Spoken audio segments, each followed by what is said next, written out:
Top 10 जो police में लोग हैं जो सरकार को बदनाम कराना चाहते हैं, जो पुलिस को बदनाम कराना चाहते हैं, ऐसे आदमी की भी लिस्ट बन जाए और वो थाने या जो उच्चाधिकारी हैं उनके वहाँ लग जाए।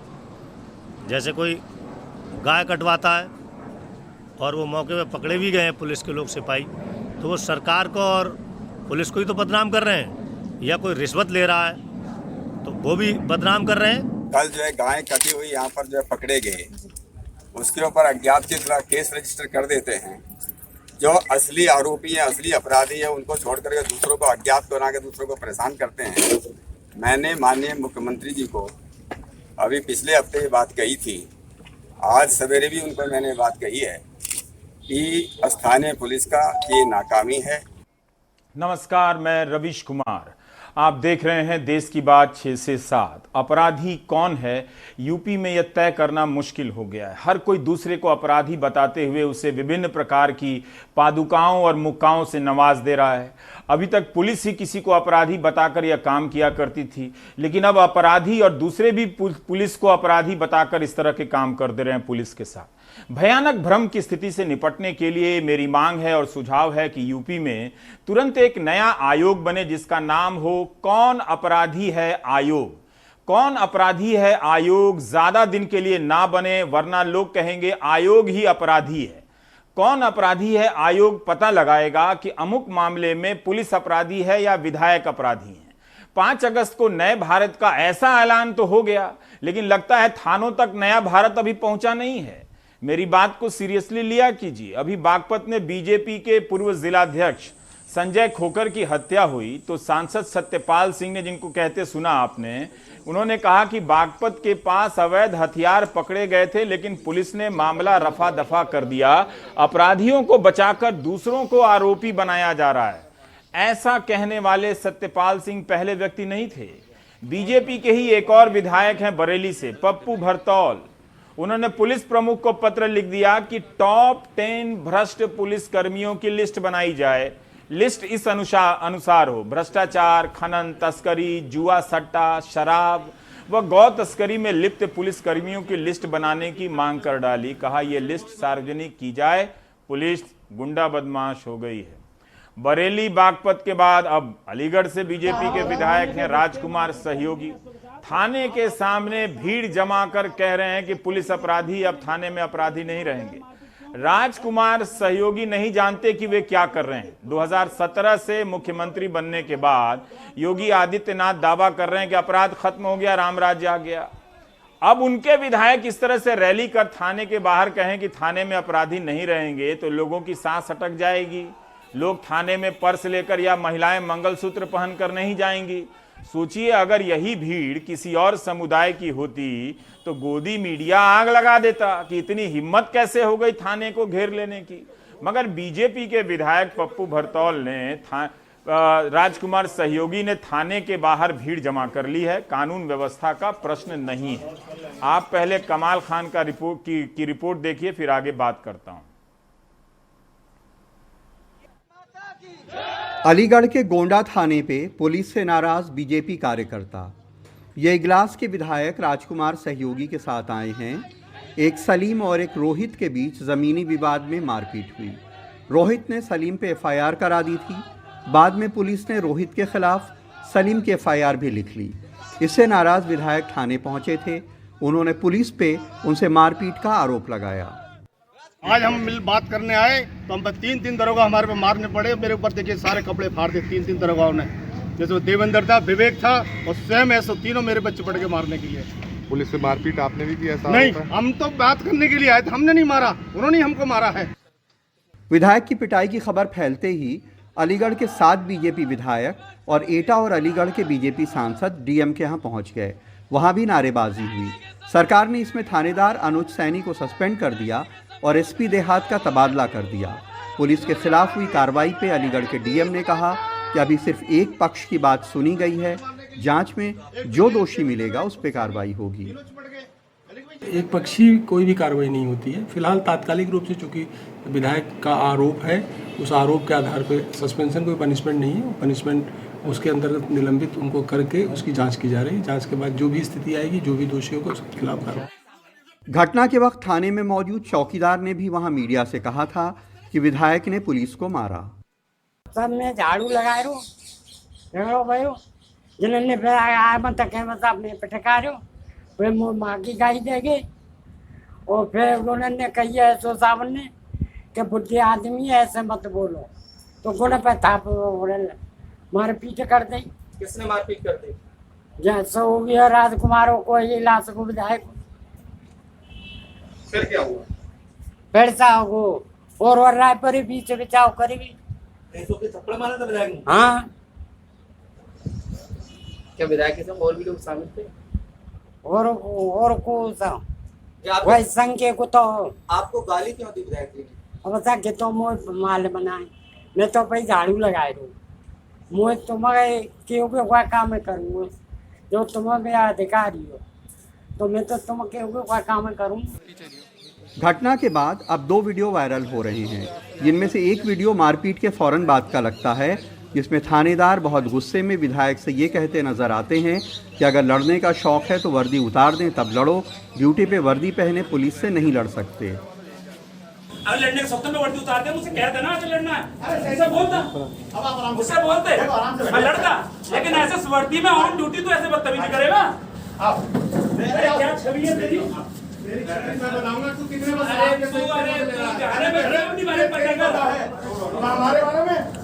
हमारे बारे में पूछोगे हमारे बारे में। और एक और वीडियो में झगड़े के बाद थाने के कंपाउंड में थानेदार और विधायक बातचीत करते नजर आते हैं।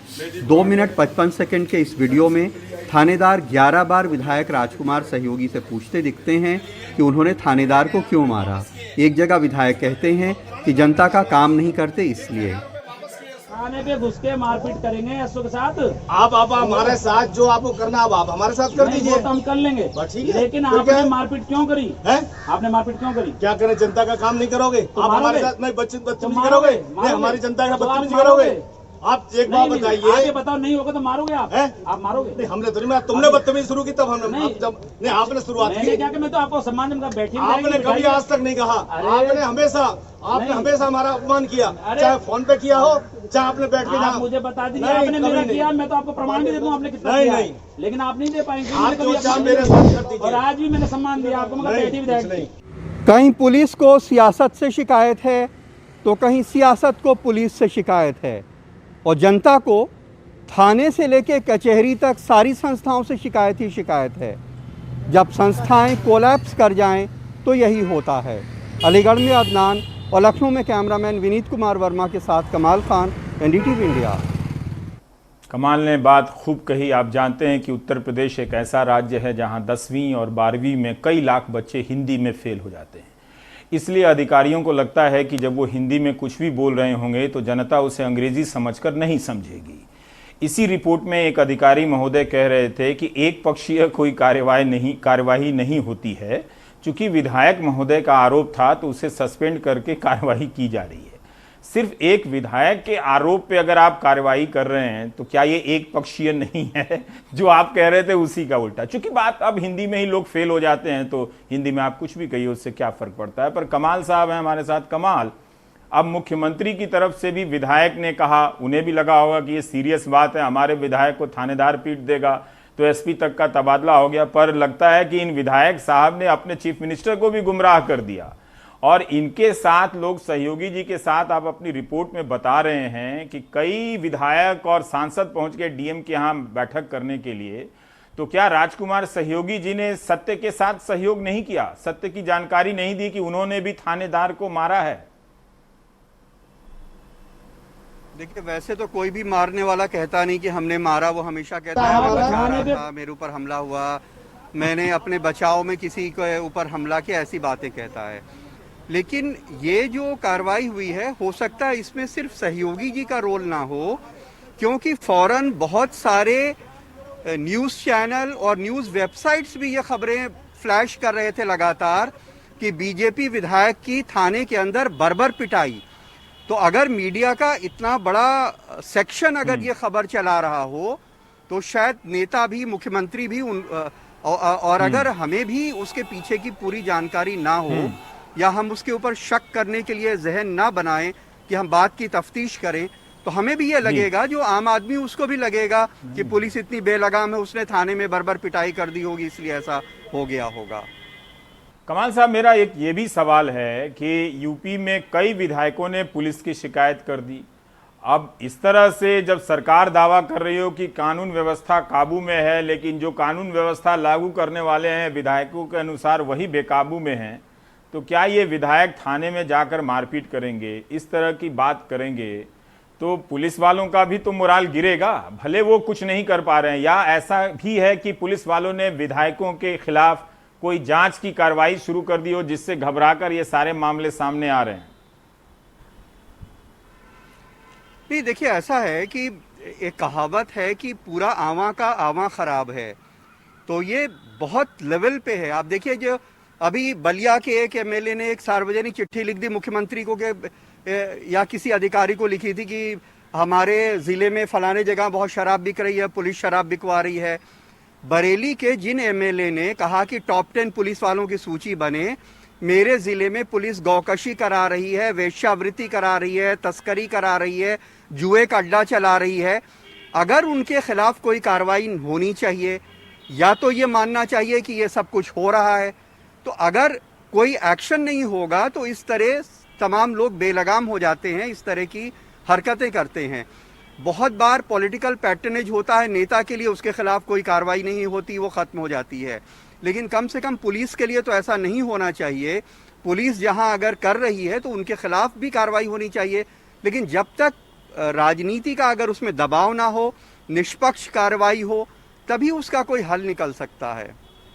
बहुत बहुत शुक्रिया कमाल, ये जानकारी देने के लिए। निष्पक्ष कार्रवाई, ये वो कार्रवाई है जो कभी होती नहीं है, कहीं होती नहीं है। जब संस्थाएं ही नहीं रही तो निष्पक्ष क्या कार्रवाई होगी। खैर, इसको छोड़ते हैं। उत्तर प्रदेश में ये सारी चीज़ें होती रहती हैं। बुलंदशहर में जो अमेरिका पढ़ने गई थी सुदीक्षा भाटी, काफ़ी प्रतिभावान छात्रा थी, उनकी दुर्घटना में कथित रूप से मौत हुई। परिवार वाले कह रहे हैं कि छेड़खानी हुई, लेकिन पुलिस ने काफ़ी अपनी तरफ से, पुलिस का ही दावा है कि कई तरह के एंगल की जांच पड़ताल करने के बाद उसे कहीं से भी नहीं लगता कि छेड़खानी हुई थी और वो वजह होगी हत्या की। अब एक एसआईटी भी बनी है, लेकिन हमारे सहयोगी सुदीक्षा के पिता से उन्होंने बात की है, सुनिए वो क्या कह रहे हैं। सुदीक्षा भाटी के पिताजी इस वक्त मेरे साथ हैं। कल पुलिस का जो बयान आया सर, उसमें उन्होंने बहुत सारे जो क्लैरिफिकेशन है वो दिया, कुछ उंगलियां भी उठाई, उस पर क्या कहना है?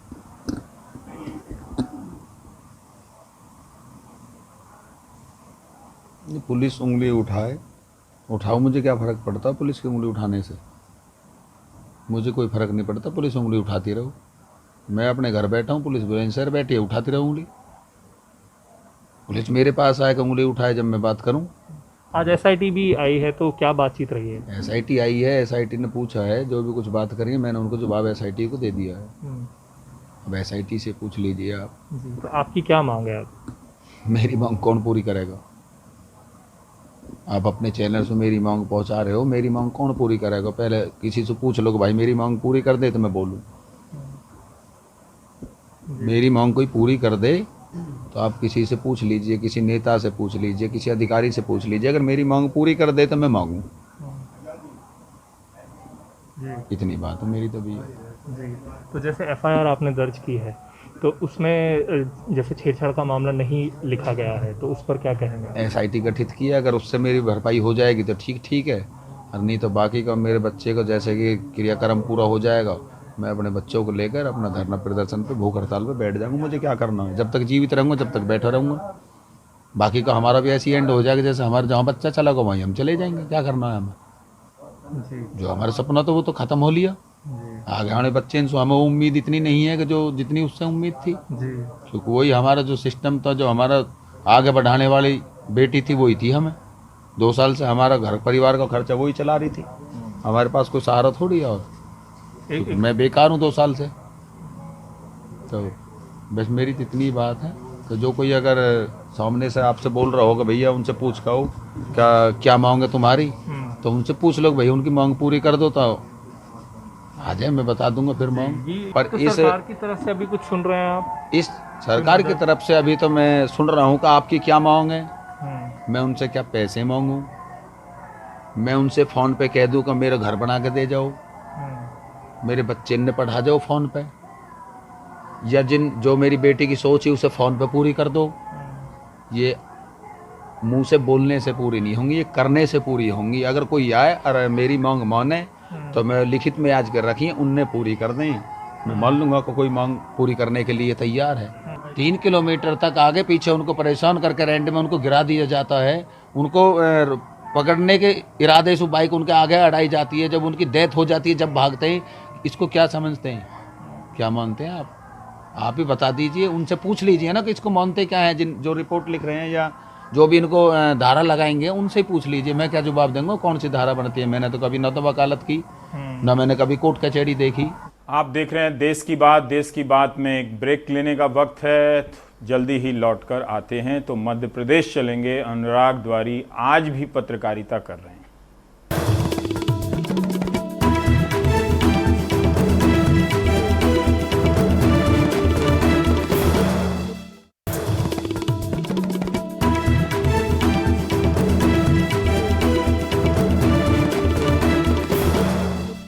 मध्य प्रदेश से अनुराग द्वारी की ये रिपोर्ट देखिए। एक टीचर को 3 महीने से सैलरी नहीं मिली। परेशान टीचर ने नींद की गोली खा ली और अपनी जिंदगी खत्म कर ली। मगर कहानी यहीं खत्म नहीं होती है। रीवा के मनगावा में संजय शुक्ल घर की देहरी पर लेटे हैं, कभी नहीं लौटने के लिए। सरकारी स्कूल में पढ़ाते थे, 3 महीने से तनख्वाह नहीं मिली, परेशान थे, खूब सारी नींद की गोलियां खा लीं। उन्हें संजय गांधी अस्पताल में भर्ती कराया गया, जहां पर इलाज के दौरान उनकी मौत हो गई। बताया जा रहा है कि ज़िले में 1000 से ज़्यादा शिक्षकों को वेतन नहीं मिल सका है। हालात सिर्फ रीवा में नहीं, इंदौर, कटनी जैसे कई ज़िलों में ख़राब हैं। हम विगत 4 माह से कोरोना का सर्वे कर रहे हैं और विगत 4 माह से ही हमको कोई वेतन नहीं मिला है। हमारी बैंक की EMI हम कैसे भरें, शासन को इसकी कुछ फिक्र नहीं है। ना ही कुछ शासन हमारी कोई चिंता कर रहा है कि इनको कोरोना की ड्यूटी लगी है तो इनको कोई किट वगैरह दिया जाए। राशन की समस्या आ रही है, बच्चों की फीस की समस्या आ रही है, दूध बिल, बिजली बिल, इनकी सबकी समस्या आ रही है। कुछ टेक्निकल प्रॉब्लम के कारण भी शिक्षकों के वेतन रुके हुए हैं, तो वो सब जैसे अलॉटमेंट प्राप्त होता है सब हो जाएगा। सरकार का कहना है तकनीकी दिक्कत है, लेकिन विपक्ष का आरोप है सरकार फेल है। कुछ वेतनमान का निर्धारण इनका और होना था और उसमें ये कहीं छूट गए हैं। कुछ लोगों के और वेतन अभी छूटे हैं और मेरे ख्याल से वो पूरे मध्य प्रदेश में से छूटे हुए हैं कोर्ट के कारण, कोर्ट जनरेट नहीं होने के कारण से। बाकी बजट की अपनी तरफ से सरकार की ओर से बजट सब जारी कर दिया गया है। जो भी जहाँ आ रही है शिकायतें, स्थायी जो परमानेंट टीचर है उनकी केवल कोर्ट जनरेट नहीं होने के कारण आ रही है। और कोर्ट जनरेट होने के लिए PS के साथ बैठ करके समीक्षा करके हमने तत्काल उनका कराया जाए। लगातार अतिथि शिक्षक, अतिथि विद्वान और शिक्षक वेतन न मिलने के कारण आत्महत्या कर रहे हैं। मैं मानता हूँ रीवा का एक उदाहरण है, जो सैकड़ों परिवार के लोग इस तरीके से परेशान हैं। इस सरकार से हम मांग करते हैं कि भाषण, विज्ञापन से बाहर आकर लोगों की असली वास्तविक मदद करना आप चालू करें। सिर्फ पूजा पाठ में विजुअल बनाना, हेडलाइन बनाना इस सरकार की नियति बन गई है। सरकारी स्कूल में पढ़ाने वाले अतिथि शिक्षक तो पहले से ही परेशान हैं, कोरोना ने उनकी परेशानी और बढ़ा दी है। हम लोगों को फरवरी, मार्च और अप्रैल का जो वेतन था वो अभी तक नहीं प्राप्त हुआ है और इसके पहले हम लोग को अक्टूबर में ज्वाइन कराने के बाद में सिर्फ जनवरी भर में वेतन दिया गया है। एक बार दिसंबर में मिला था और एक बार जनवरी में मिला था। उसके बाद से अभी 8 महीने होते आ रहे हैं, अभी तक कोई वेतन नहीं मिला है। सरकारी क्या, निजी स्कूल के शिक्षक भी परेशान हैं। कुछ दिनों पहले खरगोन में उन्होंने एक बड़ा आंदोलन भी किया था। हमारी सबसे पहली मांग है, मार्च से पूरे कोरोना पीरियड में जो शिक्षकों का और स्कूलों के नॉन टीचिंग स्टाफ का सैलरी ड्यू है वो सभी रिलीज किया जाए CM रिलीफ फंड से। ये हमारी सर्वप्रमुख डिमांड है। सेकंड डिमांड है 12 महीने का वेतन कोरोना पीरियड के बाद ही मिले, चाहिए अभी तक शिक्षकों को केवल 10 महीने का वेतन मिलता है। तीसरी demand pension, PF, gratuity, medical insurance, housing facility जैसे अन्य सोशल सिक्योरिटी स्कीम हम टीचर्स को जल्द से जल्द कवर प्रोवाइड की जाए। ये हाल उस राज्य के हैं जहां प्राथमिक स्तर पर 48 बच्चों पर एक, जबकि माध्यमिक स्तर पर 37 बच्चों पर एक शिक्षक है, जबकि मापदंडों के हिसाब से 30 बच्चों पर एक शिक्षक होना चाहिए। राज्य में लगभग 70,000 शिक्षकों की कमी है। मध्य प्रदेश में वेतन, पेंशन और वेतन वृद्धि अटकाने से सरकारी कर्मचारियों में खासी नाराज़गी है, लेकिन सरकार फिलहाल कोरोना, लॉकडाउन, अर्थव्यवस्था में मंदी के इशारे देकर उन्हें चुप्पी का संकेत दे रही है, उपाय कुछ खास नहीं कर रही। मध्य प्रदेश में अपने ब्यूरो सहयोगी और भोपाल से कैमरा पर्सन रिजवान खान के साथ अनुराग द्वारी, एनडीटीवी इंडिया। बीएचयू प्रवेश परीक्षा देने वाले, नीट प्रवेश परीक्षा देने वाले, क्लैट, जेई और यूनिवर्सिटी के अंतिम वर्ष की परीक्षा देने वाले छात्र लगातार लिखते रहते हैं कि परीक्षा कैंसिल करा दी। ये हमारा काम नहीं है, हमारा काम है उठा देना। वो हमने कई बार इस मसले को उठाया है, मगर सरकार के इरादे से नहीं लगता कि परीक्षा रद्द होगी, इसलिए तैयारी करनी शुरू कर दीजिए। यूजीसी ने सुप्रीम कोर्ट में हलफनामा देकर कहा है कि दिल्ली सरकार और महाराष्ट्र सरकार द्वारा अपने राज्य की यूनिवर्सिटी की अंतिम वर्ष की परीक्षाएं रद्द करने के फैसले का वो उससे सहमत नहीं है, उसका विरोध करती है। यूजीसी ने कहा है कि यूजीसी एक स्वतंत्र संस्था है, विश्वविद्यालयों में परीक्षाओं के आयोजन का जिम्मा यूजीसी का है, ना कि किसी राज्य सरकार का, और इस मामले में शुक्रवार को सुनवाई होगी। यूजीसी ने दोबारा से कहा है कि वो सितंबर तक परीक्षाओं के आयोजन के हक में है, जो कि छात्रों के भविष्य के हितों के मद्देनजर सही है। सोमवार को पिछली सुनवाई में यूजीसी ने कोरोना के चलते महाराष्ट्र और दिल्ली सरकार द्वारा राज्यों के यूनिवर्सिटी में परीक्षा न कराने के फैसले पर सवाल उठाए थे, और दिल्ली सरकार कोर्ट ने भी कहा था कि सभी अपनी बातों को दाखिल करें। यूजीसी का कहना है कि परीक्षाएं होंगी। इसके साथ साथ हम ये भी बता दें कि केंद्रीय गृह मंत्रालय ने भी सुप्रीम कोर्ट में अपना हलफनामा दायर कर कहा है कि एमएचए ने कहा है कि उसने बड़ी संख्या में छात्रों के शैक्षणिक हित को ध्यान में रखते हुए 6 जुलाई 2020 को अधिसूचना जारी कर विश्वविद्यालयों और संस्थानों द्वारा परीक्षा आयोजित करने की अनुमति दी है। यह प्रस्तुत किया गया है कि निर्णय मानव संसाधन विकास मंत्रालय द्वारा किए गए अनुरोधों और राष्ट्रीय आपदा प्रबंधन प्राधिकरण द्वारा आपदा प्रबंधन नियमन अधिनियम 2005 की धारा 10(2)(1) के तहत जारी किए गए निर्देशों के अनुसार लाया गया है। तो अब लगता नहीं है कि सरकार किसी भी तरीके से पीछे हटने वाली है। तो इन परीक्षाओं को लेकर आप हमें मेल ना करें, मैसेजेस ना करें, आपको स्पष्ट रूप से इशारा मिल गया होगा। सुकीर्ति की रिपोर्ट देखते हैं हरियाणा से कि आशा वर्कर को अभी तक सैलरी क्यों नहीं मिल रही है। हरियाणा से दिल्ली तक हमारी अगुआ कोरोना योद्धा आशा कार्यकर्ता प्रदर्शन कर रही है। 7 अगस्त से हरियाणा की 20,000 आशा कार्यकर्ता हड़ताल पर हैं, जबकि दिल्ली में 21 जुलाई से ही 6,000 आशा कार्यकर्ताओं की हड़ताल जारी है। रविवार को दिल्ली के जंतर मंतर पर जिन आशा कार्यकर्ताओं ने प्रदर्शन किया, अब उन पर एफआईआर हो चुकी है, सोशल डिस्टेंसिंग के कायदों को तोड़ने के जुर्म में। लेकिन बस उनकी 2 ही मांगे हैं, बेहतर सुरक्षा के उपकरण और उचित मजदूरी। 26 साल की प्रिया दिन में 8 से 9 घंटे काम करती है, घर घर जाकर सर्वे करती है और होम क्वारंटाइन में रह रही मरीजों से मिलती हैं। वो दिल्ली की गीता कॉलोनी के एक स्लम में रहती हैं। उसका सबसे बड़ा डर ये है कि कहीं वो अपने साथ बीमारी के वायरस को घर ना ले आए। उसके 2 छोटे छोटे बच्चे हैं, एक 3 साल का, एक 6 साल का। दिल्ली में अब तक 150 आशा कार्यकर्ताओं को कोरोना हो चुका है। जब मैं जाती हूँ कंटेंट जोन में तो मुझे पीपी किट नहीं मिलता, तो मुझे डर लगता है। तो मैं चाहती हूँ कि मुझे किट मिले। उनको जब मैं ऑक्सीमीटर देती हूँ, पल्स चेकती हूँ, तो मुझे डर लगता है कि कहीं मेरे को मतलब शरीर में टच हो रही है तो कहीं मुझे ना हो जाए कोरोना, ये मेरे घर तक ना चले जाए। मैं आते के साथ ही बच्चे मेरे ऐसे कहते हैं, मम्मी चीज़ लाई हो, टच करते हैं। मैं नहीं बेटा, दूर हो जाओ, मैं अभी नहा लूँ। वो बच्चे गुस्सा जाते हैं, मम्मी आपने तो चीज़ नहीं लाई मेरे लिए। हम कि लाई हूँ बेटा, मुझे नहा लेने तो पहले, पूरे शरीर से बदन से नहा लूँ, कपड़े में धो लूँ, फिर मैं टच करती हूँ। एक बार की बात है, मेरे को काफ़ी बुखार हो गया था, 1 हफ्ते तक खांसी।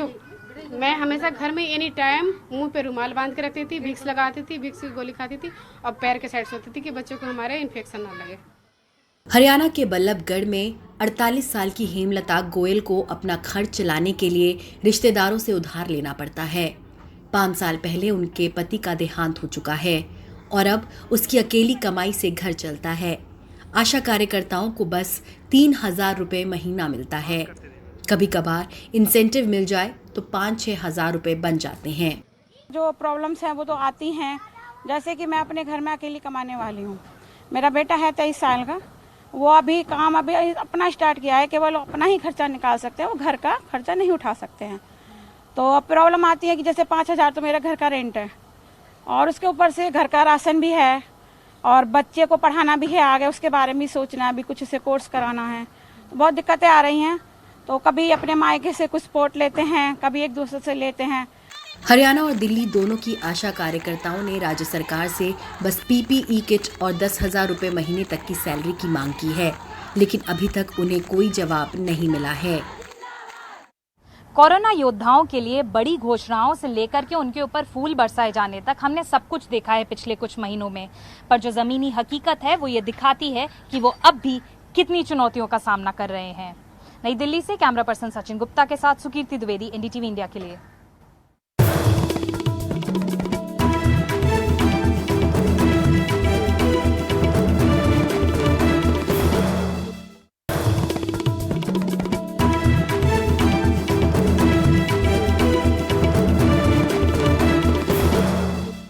हम एक बार फिर से बता दें कि UGC ने सुप्रीम कोर्ट में हलफनामा देकर कहा है कि छात्रों की परीक्षाओं का जो फैसला लिया गया है उनके भविष्य को देखते हुए लिया गया है। जो छात्र परीक्षा नहीं देंगे उन्हें डिग्री नहीं दी जाएगी। इसके अलावा केंद्र सरकार ने भी हलफनामा पेश किया है केंद्रीय गृह मंत्रालय की तरफ से, जिसमें MHA ने कहा है कि राष्ट्रीय आपदा प्रबंधन कानून के तहत ये फैसले लिए गए हैं, बहुत सोच समझकर परीक्षा कराने की अनुमति दी गई है। तो इससे साफ लगता है कि सरकार की सभी संस्थाएं परीक्षा कराने की तरफ अड़ी हुई हैं और छात्रों को अब कोई उम्मीद नहीं रखनी चाहिए।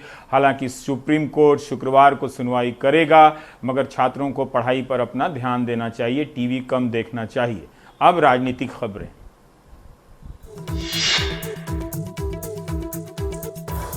राजस्थान में आज आखिरकार अशोक गहलोत और सचिन पायलट एक साथ दिख ही गए। जयपुर में गहलोत के घर कांग्रेस विधायक दल की बैठक से पहले दिल्ली से गए वरिष्ठ कांग्रेसी नेताओं की मौजूदगी में सचिन पायलट और अशोक गहलोत ने हाथ मिलाए। हालांकि हाथ जरूर मिल गए, लेकिन खास गर्मजोशी नहीं दिखी। गहलोत काफी विश्वास से भरे और राहत में दिखे, जबकि पायलट कुछ असहज से लगे। वैसे दोनों के चेहरों के कई भावों को मास्क ने छुपा लिया। इस बीच कल से होने वाले विधानसभा सत्र से पहले दो कांग्रेसी विधायकों भंवरलाल शर्मा और विश्वेंद्र सिंह का निलंबन रद्द कर दिया गया। उधर बीजेपी विधायक दल की बैठक में फैसला लिया गया कि विधानसभा सत्र में गहलोत सरकार के खिलाफ अविश्वास प्रस्ताव लाया जाएगा। वो आप लोग देखिए। बिहार में कोरोना के मामले जितनी तेजी से बढ़ रहे हैं, उतनी ही तेजी से बढ़ रही है कोरोना पर राजनीति। आरजेडी नेता तेजस्वी यादव ने कोरोना टेस्ट को लेकर बिहार सरकार के आंकड़ों पर एक बार फिर सवाल उठा दिए। उन्होंने प्रेस कॉन्फ्रेंस करके बिहार के स्वास्थ्य मंत्री मंगल पांडे पर आरोप लगाया कि उन्होंने बिहार विधानसभा के एक दिन के विशेष सत्र के दौरान कोरोना के मुद्दे पर सदस्यों को गुमराह किया।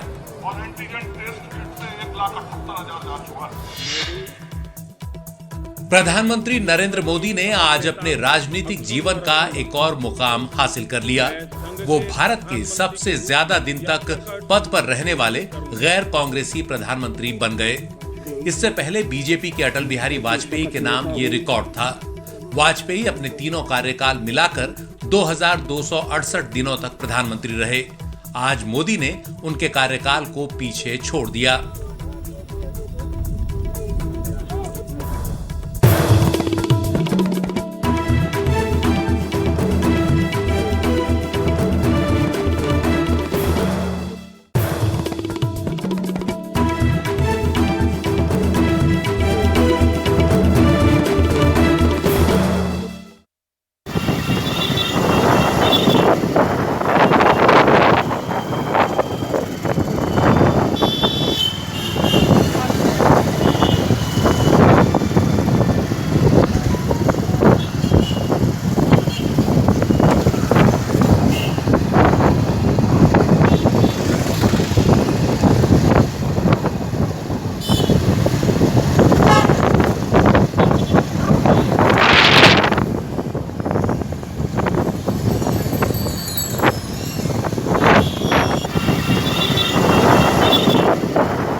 न्यूज़ चैनलों में जब डिबेट से ही सारा स्पेस भर जाता है तो रिपोर्टिंग की क्या ज़रूरत है। अगर ये रिपोर्टिंग हो रही होती तो बारिश के इस मौसम में जितने भी शहरों को स्मार्ट सिटी के नाम पर लॉलीपॉप दिया गया था, उनका अगर जायज़ा लिया जाता बारिश के समय में तो कुछ समझ में भी आता कि कितना सुधार हुआ है, कितना नहीं हुआ है, जल जमाव में कितना पिघलाव हुआ है। शरद शर्मा की ये रिपोर्ट देखिए दिल्ली से। दक्षिणी दिल्ली के तुगलकाबाद अंडरपास में गुरुवार को इतना पानी भर गया कि सड़क पर ही दरिया बन गया। कुछ लोगों ने बैलगाड़ी से रास्ता पार करने की कोशिश की, लेकिन एक झटका लगा और सब पानी में। लोगों की रक्षा करने वाले पुलिस वाले भी खुद फंस गए। किसी तरह गाड़ी छोड़कर निकलकर भागे। स्थानीय लोगों की शिकायत है कि पिछले 15-20 साल से यहां यही समस्या बनी हुई है, लेकिन आश्वासन के बावजूद कोई समाधान नहीं मिला।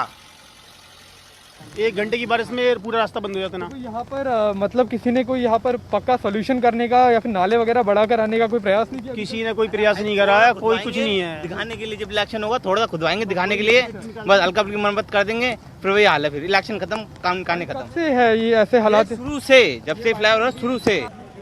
इन हालात को देखकर पूर्वी दिल्ली के बीजेपी सांसद गौतम गंभीर ने आपकी दिल्ली सरकार पर तंज कसते हुए ट्वीट किया और कहा, ये 14वीं सदी के तुगलक की नहीं बल्कि 21वीं सदी के तुगलक की दिल्ली है। दिल्ली जल बोर्ड उपाध्यक्ष राघव चड्ढा ने इसके लिए बीजेपी की एमसीडी को जिम्मेदार ठहराया। जहां तक जल भराव की बात है, ये बात सब जानते हैं कि दिल्ली के अंदर 98% नाले और ड्रेन्स, 98% नाले और ड्रेन्स नगर निगम के अधीन आते हैं। मात्र 2% ड्रेन्स और नाले ऐसे हैं जो दिल्ली सरकार या अन्य विभागों के अधीन आते हैं। जल भराव की स्थिति आज से कुछ हफ्ते पहले भी देखी गई, जिसपे बहुत विवाद हुआ। एक व्यक्ति को अपनी जान से हाथ धो बैठना पड़ा, लेकिन उसके बाद भी नगर निगम में दशकों से काबिज भारतीय जनता पार्टी अपनी कुंभकर्णी नींद से नहीं जागी। ये तस्वीरें जखीरा अंडरपास की हैं। पानी इतना कि बस और गाड़ियां ऐसी फंसी कि दम निकल गया, लेकिन गाड़ी नहीं निकली। ये दिल्ली की सबसे ज्यादा व्यस्त सड़क रिंग रोड है। आईटीओ से सराय काले खां जाते समय इंद्रप्रस्थ मेट्रो स्टेशन के पास मेन रोड पर इतना पानी भर गया कि पानी निकालने के लिए पंप लगाए गए। इस दौरान यहां सुबह से लेकर दोपहर तक गाड़ियां रेंगती रही। अब देख सकते हो रास्ता नहीं है निकलने के लिए, कहीं पे भी, यहाँ से भी जाम है, हर जगह जाम है। पहले गर्मी से परेशान थे, अब वाटर लॉगिंग से परेशान। वाटर लॉगिंग तो हमेशा ही रहता है, जैसी बारिश आती है तो वाटर लॉगिंग तो हमेशा होता ही है। कितनी परेशानी है आज बरसात में? बहुत ज़्यादा परेशानी हो रही है, पूरे में पानी है, पूरा रोड भरा पड़ा है। कैसे निकलोगे यहाँ से? बस सर कैसे भी निकलना ही है। ये विडम्बना ही है कि दिल्ली में पहले तो बरसात नहीं हो रही थी, इसलिए दिल्ली वाले गर्मी से परेशान थे। अब बरसात हुई तो इतनी हो गई कि दिल्ली वाले जल भराव से परेशान हैं। दिल्ली से अपने सहयोगी अक्षय डोंगरे और कैमरा पर्सन जेवियर थॉमस के साथ मैं शरद शर्मा, एनडीटीवी इंडिया। इन तस्वीरों को देखकर मुझे लगता है कि पानी कहीं नहीं भरा है, लोग भटक कर आ गए हैं। ये वो लोग हैं जिन्हें नए भारत का वो नया रास्ता मालूम नहीं है। अगर उस नए भारत के नए रास्ते से जा रहे होते तो वहां कहीं जल जमाव नहीं होता है, कहीं ट्रैफिक जाम नहीं होता है, किसी भी प्रकार की अव्यवस्था आपको दिखाई नहीं देती, जिसकी चिंता में लोग बड़े बड़े लेख लिख रहे हैं कि इंडिया में कोई नया इंडिया आ गया। पहले नाले के पानी तो साफ कर लो मेरे भाइयों। आप देख रहे थे देश की बात। नमस्कार।